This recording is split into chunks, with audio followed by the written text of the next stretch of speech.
Hello everyone, আসসালামু আলাইকুম। আজকের নতুন ভিডিওতে আপনাদের জন্য নিয়ে আসছি এক নতুন পায়েস রেসিপি। আজকের রেসিপির উপকরণগুলো হলো প্রথমে চিনি, কিছু পরিমাণে কিশমিশ, 3 টুকরো এলাচ, 3 টুকরো দারচিনি, 3 টুকরো লবঙ্গ এবং বাসায় থাকলে কয়েক পিস খেজুর, ইচ্ছে হলে দিতে পারেন, চাল, গরুর দুধ এবং বাদাম।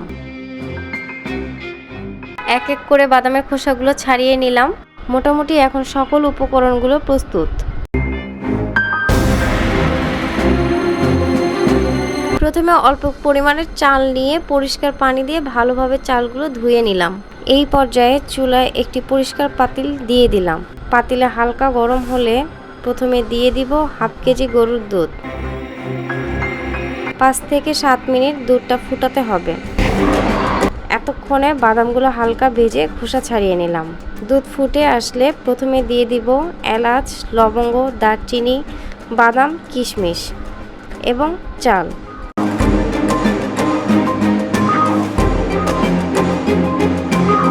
সামান্য নুন।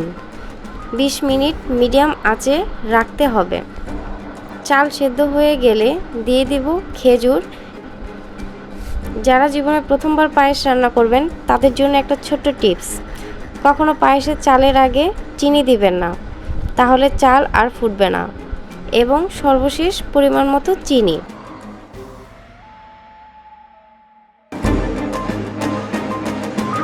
অবশেষে আমার পায়েস রান্না সম্পূর্ণ ভিডিও দেখার জন্য আপনাদেরকে অসংখ্য ধন্যবাদ।